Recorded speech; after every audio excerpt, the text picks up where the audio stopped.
నేను ఇక్కడ విమర్శగా మాట్లాడడం లేదు. ఎందుకు మన తెలంగాణ రాష్ట్రంలో పట ఫర్ ద లాస్ట్ 1 year నుండి స్తబ్దతతో ఉన్నది ఎకానమీ. మనకందరికీ తెలుసు, ఇప్పుడు మీకు కూడా తెలుసు, అందరికీ తెలుసు. ఎందుకు కారణం అంటే నా దృష్టిలో మీరు దయచేసి మన ముఖ్యమంత్రి రేవంత్ రెడ్డి గారు చెప్పండి, ఎప్పుడు కూడా ఒక రాష్ట్ర అభివృద్ధిని ఎప్పుడంటే కన్ఫ్యూజన్ స్టేట్ ఆఫ్ అఫైర్స్ పోతే స్తబ్దత వస్తుంది. డబ్బులు ఎవడు తీస్తలేడు జేబులోకి వెళ్ళి, రియల్ ఎస్టేట్ మొత్తం ఆగిపోయింది. ఇవాళ ఇప్పుడు డీటెయిల్స్ అన్ని తీసుకొచ్చిన నేను. ఇప్పుడు స్టాంప్స్ అండ్ రిజిస్ట్రేషన్ ఎక్కువ డబ్బులు వచ్చేది మన స్టేట్ ఆదాయం, అది SOTR, state own tax revenue. SOTR state own tax revenue, అది కేంద్ర ప్రభుత్వం సంబంధం లేదు, అది మనకు లేవు. వెహికల్స్ అమ్ముడు పోతే లేవు, కార్లు మొత్తం మన పక్కకున్న ఆంధ్రప్రదేశ్లో అమ్ముడు పోతున్నాయి, మహారాష్ట్రలో అమ్ముడు పోతున్నాయి, కర్ణాటకలో అమ్ముడు పోతున్నాయి, మొత్తం దేశవ్యాప్తంగా అమ్ముడు పోతలేవు అనేది కాదు. మన దగ్గర అమ్ముడు పోతలేవు కార్లు, మన దగ్గర ఫ్లాట్స్ రిజిస్ట్రేషన్ అయితే లేవు, మన దగ్గర ప్లాట్లు అమ్ముడు కొనుడు తగ్గినాయి. ఈ స్టేట్ ఓన్ ట్యాక్స్ రెవెన్యూ అనేది చాలా చాలా ఇంపార్టెంట్. మీరే చెప్పింది ఇంతకుముందు ప్రస్తావించారు. 82% 84% మనది, కేంద్ర ప్రభుత్వం నుంచి వచ్చేది మనకు కేవలము 16-17% మన రెవెన్యూ. సో ఇక్కడనే మనకు దెబ్బతిన్నాం. ఈరోజు మన బడ్జెట్ పెట్టినరు, పాపం రేవంత్ రెడ్డి గారే ఒప్పుకున్నారు. ఏది పోయిన సంవత్సరం 2,91,150 కోట్ల రూపాయలని చెప్పిన బడ్జెట్లో 27,000 కోట్లు రివైజ్డ్ ఎస్టిమేషన్లో తక్కువ వస్తుంది అంటే కాదు అంతకంటే ఇంకా మనం రాదు, 60,000 నుండి 70,000 దాకా మనం ఆదాయం కోల్పోతున్నామని చెప్పి పోయిన సంవత్సరమే రేవంత్ రెడ్డి గారు చెప్పండి చెప్పి సభ. ఈ సంవత్సరం మీరు 3,10,000 దాకా పెట్టినరు, 4,000 ఫిగర్ ఉంది. మరి అది ఎట్లా వస్తుంది ఈ స్తబ్దతల పట?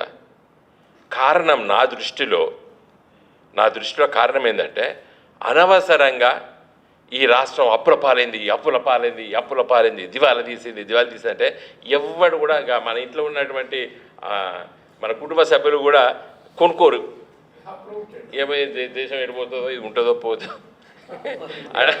అందుకోసం ఇప్పుడు అదే ఏమవుతుందో. కాబట్టి ఇప్పుడు నేను దివాలా తీసినా అంటే ఎవడిస్తాడు అప్పు? నేను దివాలా తీసినాడు నాకు ఎవడు నప్పిస్తాడు? నాకు ఉన్నారా, మా ఊర్లో భూమి ఉంది, నాకు ఇది ఉన్నది అది ఉన్నట్టనే ఎవడైనా వింటాడు. కాబట్టి సరే కేసీఆర్ గారి మీద వ్యక్తిగతంగా అటాక్ చేయాలని చెప్పి పొలిటికల్ యాంగిల్ తీసుకుంటే కొంత సమయం okay fine, but it should not continue. ఏది ఇప్పుడు హైడ్రా అనేసరికి అదొక అనవసరమైన భయం.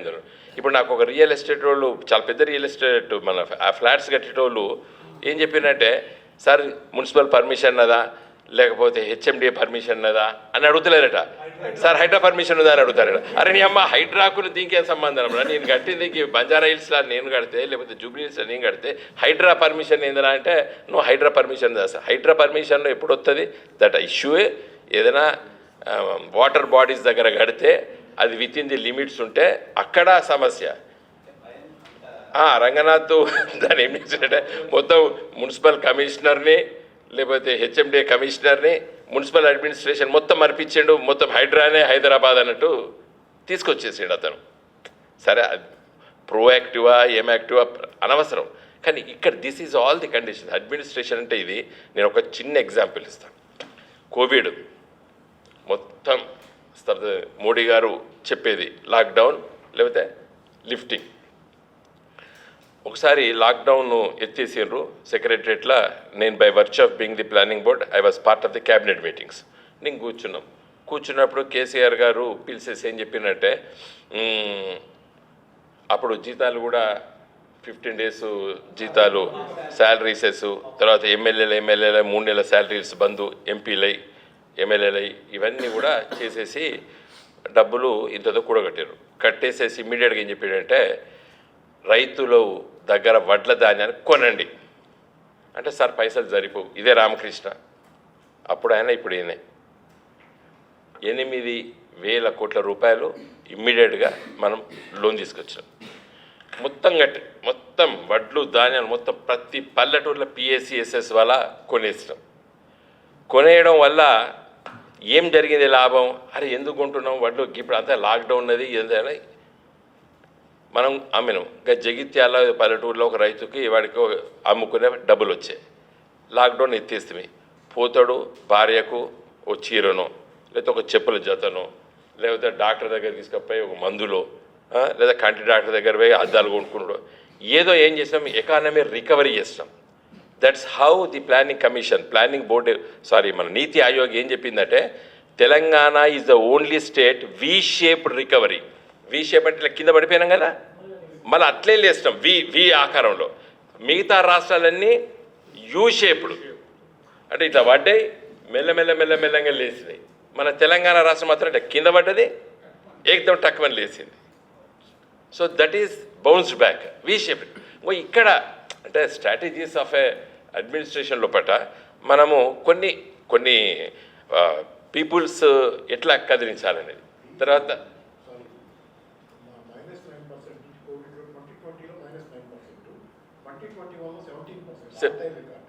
ఆల్రెడీ రికార్డ్ అది అంటే ఇవన్నీ ఓన్లీ సింపుల్, దాన్ని ఏమంటే మనం ఒక లాజిక్ను మనం చేయడం. ఇప్పుడు పొలిటికల్ కాదండి. ఇప్పుడు నేను మన కాళేశ్వరం ప్రాజెక్ట్ గురించి సారంపల్లి మల్లారెడ్డి మిగతా మిత్రులు సరే దాని ఎక్స్పెండిచరు, దాన్ని ఏంది ఖతాన్ని, I'm not going to the political allegations, corruption గురించి నేను మాట్లాడదలుచుకోలేదు. Reason for choosing that place, మనకు రాజశేఖర్ రెడ్డి గారు ముఖ్యమంత్రి ఉన్నప్పుడు, తర్వాత కిరణ్ కుమార్ రెడ్డి గారు ముఖ్యమంత్రి ఉన్నప్పుడు, రోషే గారు ఉన్నప్పుడు, అక్కడ అశోక్ చవాన్ గారు ముఖ్యమంత్రి, కాంగ్రెస్ పార్టీ, అక్కడ కాంగ్రెస్ పార్టీ, ఇక్కడ కాంగ్రెస్ పార్టీ, దేశంలో కాంగ్రెస్ పార్టీ అధికారం. ప్రధానమంత్రి గారు మన్మోహన్ సింగ్ గారు, సోనియా గాంధీ గారు యూపీఏ చైర్పర్సన్, ఇక్కడ కాంగ్రెస్ మంత్రులు, అక్కడ కాంగ్రెస్ మంత్రులు. బట్ పర్మిషన్ ఇవ్వలేదు మనకి. పోనీ ఆ గవర్నమెంట్లు పోయినాయి, బీజేపీ గవర్నమెంట్ వచ్చింది. మేము ముంబైకి పోయినాం, ఫడ్నవీస్ గారి దగ్గర పోయినాం, కేసీఆర్ గారు పోయినాం, విద్యాసాగర్ రావు గారు గవర్నరు, మేము అక్కడనే పడుకున్నాం, అక్కడనే ఉన్నాం. తిరిగి చూస్తే ఫడ్నవీస్ గారు చెప్పారు, నేనే ఉద్యమాన్ని నడిపినా. అప్పుడు కాంగ్రెస్ ఉన్నప్పుడు ఎట్టి పరిస్థితుల్లో మేము ఇవ్వం అన్నారు. ఇంకా హైట్ గురించి వెళ్ళి చర్చ ఉన్నది. ఉత్తమ్ కుమార్ రెడ్డి గారు మాట్లాడుతున్నారు. మీకు ఒక చిన్నది, సారంపల్లి మల్లారెడ్డి గారికి మాకు తెలుసు వరంగల్ జిల్లా ఉద్యమాల గురించి వెళ్ళి నక్సల్ రేట్ అవుతుంది. నా క్లాస్మేట్స్ ఇప్పుడు ఇంకా 3-4 పోలీటు బుర్రలు దాకున్నారు. మన పాపిరెడ్డి ఉన్నారు కదా, లంకా పాపిరెడ్డి గారు. నేను ఒకసారి ఏమైందన్న దగ్గర మీరు తీసుకోవాలి, ఎందుకంటే బికాస్ మీరు సెన్సిటైజ్ చేయగలుగుతారు. 2008లో ఉప ఎన్నిక జరిగింది వరంగల్ ఎంపీ. నేను మళ్ళీ 2వ సారి గెలిచిన తర్వాత అప్పటి వారికి రాజశేఖర రెడ్డి గారికి మీకు తెలుసు టీఆర్ఎస్లో మొత్తం దాదాపు స్క్విజ్ చేసి పడేస్తున్నారు. నేను విద్యాసాగర్ వారి సిఈ గారిని తీసుకొని మన ఏటు నాగారం దగ్గర కాంతనపల్లి ఇలా కట్టాల ప్రాజెక్ట్ అని చెప్పి అక్కడికి వెళ్ళాం. గోదావరి నది ప్రవహిస్తుంది. మేము అక్కడ ఇసుక దిబ్బల మీద 2 గొర్రెలను కోసి భోజనాలు పెట్టాం ఒక 500-600 మందికి.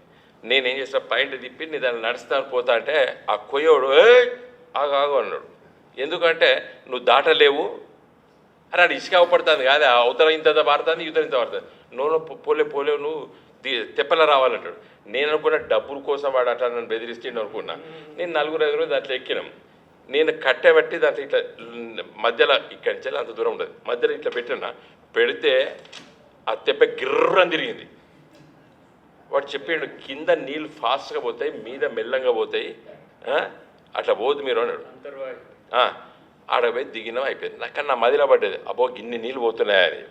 విద్యాసాగర్ రావు గారు అడిగితే అయ్యారు ఇప్పుడు చెప్పలేని, తర్వాత రేపు చెప్తా ఇన్ని నీళ్ళు పోతున్నాయి. అక్కడ మేము ఐడెంటిఫై చేస్తామండి. ఇంత వాటర్ ఎండాకాలం May 27 అన్ని నీళ్ళు పోతుండే గోదావరిలో కాంతనపల్లి గ్రామం దగ్గర. సో అట్లా ఐడెంటిఫై చేస్తాం.